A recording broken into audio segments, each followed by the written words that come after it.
As you spend the next 2 weeks debating, negotiating, persuading, and compromising, as you surely must, it's easy to forget that ultimately the emergency climate comes down to a single number: the concentration of carbon in our atmosphere.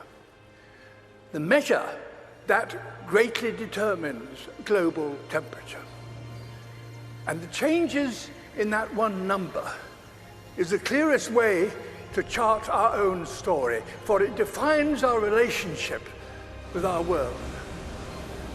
For much of humanity's ancient history, that number bounced wildly between 180 and 300.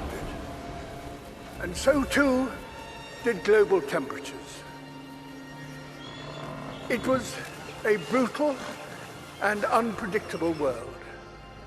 At times, our ancestors existed only in tiny numbers. But just over 10,000 years ago, that number suddenly stabilized, and with it, Earth's climate. We found ourselves in an unusually benign period, with predictable seasons and reliable weather. For the first time, civilization was possible, and we wasted no time in taking advantage of that. Everything we've achieved in the last 10,000 years was enabled by the stability during this time. The global temperature has not wavered over this period by more than plus or minus 1 degree Celsius. Until now. Our burning of fossil fuels, our destruction of nature, our approach to industry, construction, and learning are releasing carbon into the atmosphere at an unprecedented pace and scale. We are already in trouble.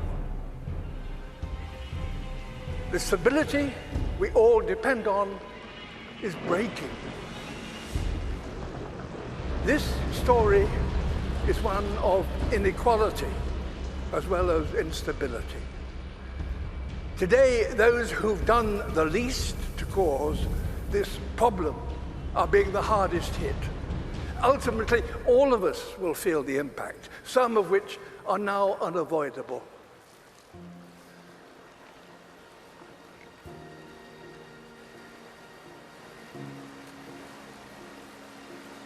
My world is melting. You think you have control, we actually have no control. I'm absolutely terrified to bring a child to this world. Is this how our story is due to end? A tale of the smartest species doomed by that all-too-human characteristic of failing to see the bigger picture in pursuit of short-term goals. Perhaps the fact that the people most affected by climate change are no longer some imagined future generation, but young people alive today. Perhaps that will give us the impetus we need to rewrite our story, to turn this tragedy into a triumph. We are, after all, the greatest problem solvers to have ever existed on Earth. We now understand this problem.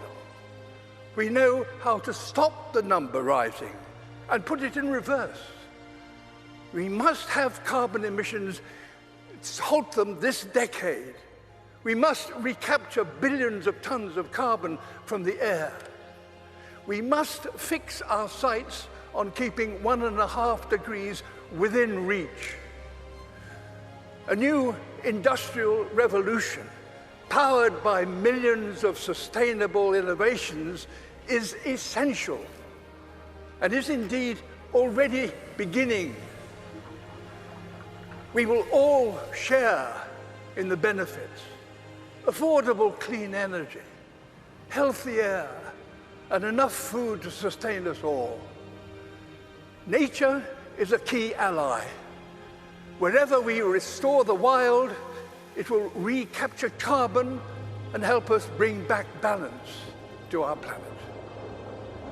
And as we work to build a better world, we must acknowledge no nation has completed its development because no advanced nation is yet sustainable. All have a journey still to complete, so that all nations have a good standard of living and a modest footprint. We're going to have to learn together how to achieve this, ensuring none are left behind. We must use this opportunity to create a more equal world, and our motivation should not be fear, but hope.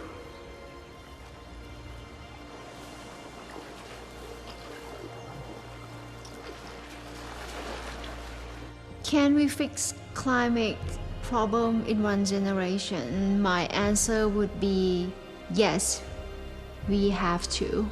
We need to not just to talk about what we can do, but to do what we can. This is a challenge that we should try to solve in a quick way with a long-term vision.